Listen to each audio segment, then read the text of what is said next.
If, in rush hour traffic, you can remain perfectly calm, if you can see your neighbors travel to fantastic places without a twinge of jealousy, if you can love everyone around you unconditionally, and if you can always find contentment just where you are, then you're probably a dog, right?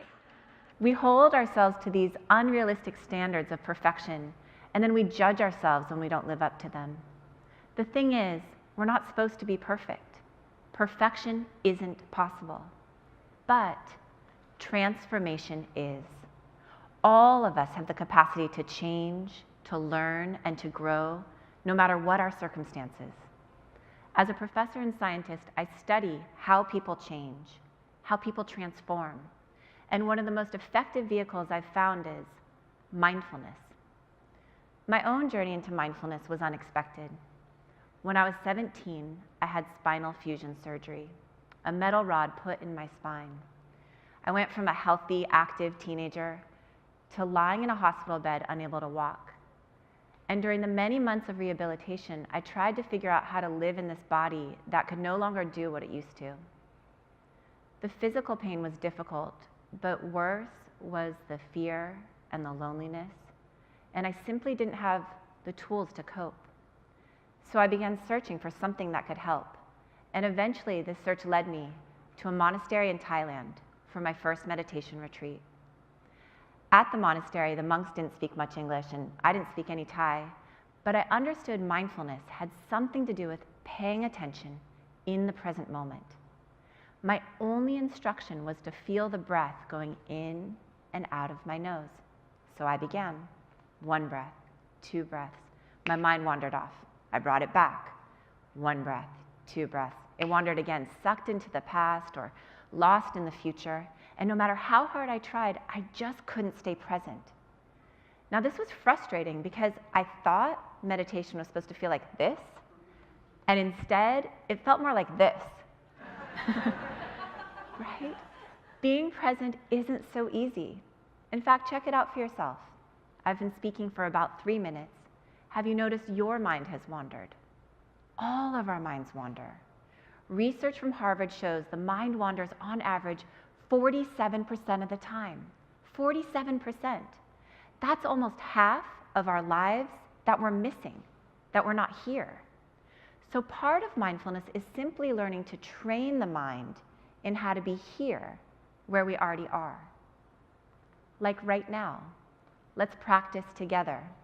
Allow your eyes to close and just feel your feet on the floor.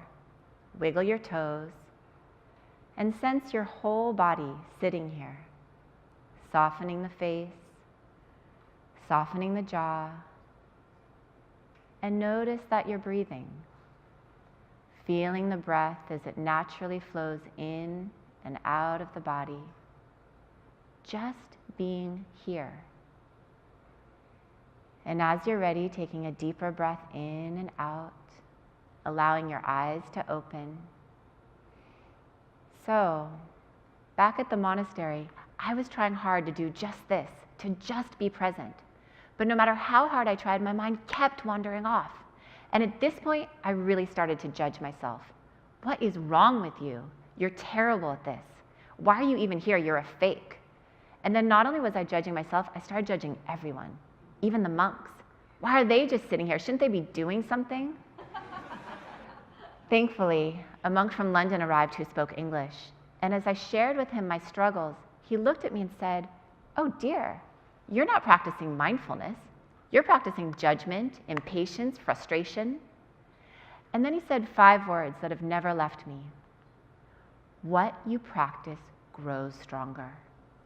What you practice grows stronger. We know this now with neuroplasticity. Our repeated experiences shape our brain. We can actually sculpt and strengthen our synaptic connections based on repeated practice. For example, in the famous study of London taxi drivers, the visual spatial mapping part of the brain is bigger, stronger. They've been practicing navigating the 25,000 streets of London all day long. When you look at the brains of meditators, the areas related to attention, learning, compassion, grow bigger and stronger. It's called cortical thickening, the growth of new neurons in response to repeated practice. What we practice grows stronger. The monk explained to me that if I was meditating with judgment, I was just growing judgment. Meditating with frustration, I'm growing frustration. He helped me understand that mindfulness isn't just about paying attention, it's about how we pay attention, with kindness. He said it's like these loving arms that welcome everything, even the messy, imperfect parts of ourselves. He also pointed out that we're practicing all the time, moment by moment, not just when we're meditating, but in every moment. We're growing something in every moment. So the question really becomes, what do you want to grow? What do you want to practice? When I left Thailand, I wanted to keep practicing mindfulness, and I wanted to understand it scientifically. So I began a PhD program, eventually became a professor, and I've spent the past 20 years investigating the effects of mindfulness across a wide range of populations, including veterans with PTSD, patients with insomnia, women with breast cancer, stressed out college students, high-level business executives, and over, the data showed two key things. First, mindfulness works. It's good for you. It strengthens our immune functioning, it decreases stress, decreases cortisol, helps us sleep better. When we published our first research back in '98, there were only a handful of studies.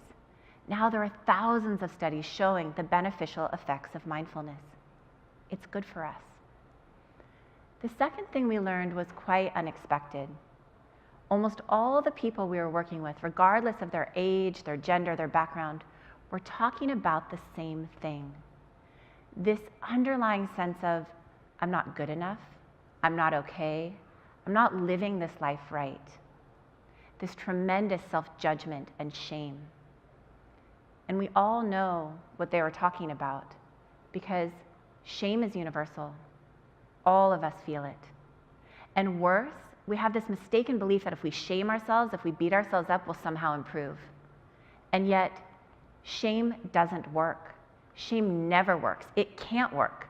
Literally, physiologically, it can't work, because when we feel shame, the centers of the brain that have to do with growth and learning shut down. This fMRI shows the brain on shame. What happens is the amygdala triggers a cascade of norepinephrine and cortisol to flood our system, shutting down the learning centers and shuttling our resources to survival pathways. Shame literally robs the brain of the energy it needs to do the work of changing. And worse, when we feel shame, we want to avoid it. So we hide from those parts of ourselves we're ashamed of, the parts that most need our attention. It's just too painful to look at them. So what's the alternative? Kind attention. First, kindness gives us the courage to look at those parts of ourselves we don't want to see. And second, kindness bathes us with dopamine, turning on the learning centers of the brain and giving us the resources we need to change. True and lasting transformation requires kind attention. And the monk's words echoed in my ears. Mindfulness isn't just about attention, it's about kind attention. This attitude of kindness wasn't just a footnote or something nice to have, it was an essential part of the practice. A part of mindfulness that's so often overlooked. So my colleagues and I developed a model of mindfulness that explicitly includes our attitude and our intention, as well as our attention. All three parts working together synergistically. Put simply, mindfulness is intentionally paying attention with kindness. We used this model while working at the Veterans Hospital for a group of men with PTSD. I was shocked to learn that we lose more veterans to suicide each year than to combat. Our soldiers carry so much pain and shame. So the intention of the mindfulness group was to cultivate this kind attention, even for the seemingly unforgivable parts of ourselves. There was one man in the group who never said a word, never looked up. 2 months passed, he seemed unreachable. And then one day he raised his hand and he said, I don't want to get better. What I saw in the war, what I did, I don't deserve to get better. He then looked down at the floor and proceeded to tell us in great detail what he had seen and what he had done. And I can still feel the horror of what he shared and how his shame filled the room. I looked up to see how the other men were responding, and there was no judgment, only compassion on their faces. I invited him to look up and to witness this compassion and this kindness. And as he slowly looked around the room, his face began to soften. And in his eyes, there was hope. The possibility that he wasn't just his past actions, that he could choose differently now, that he could change. And this may be one of the most important things I've learned. It's that transformation is possible for all of us, no matter what. And it requires kind attention, not shame. And this kind attention takes practice. It takes lots of practice. I want to share with you a simple practice that continues to help me. Some years ago, I was going through a difficult divorce, and I'd wake up every morning with this pit of shame in my stomach. My meditation teacher suggested an explicit practice of kind attention. She said, how about saying, I love you, Shauna, every day? I thought to myself, no way.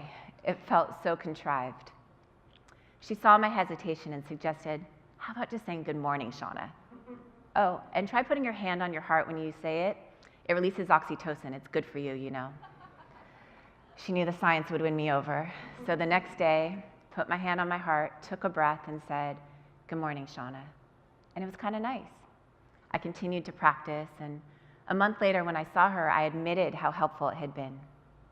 Wonderful, you've graduated, she said. Now, the advanced practice. Good morning, I love you, Shauna. So the next day, put my hand on my heart, anchored myself, and said, good morning, I love you, Shauna. I felt nothing, except maybe a little ridiculous, but definitely not love.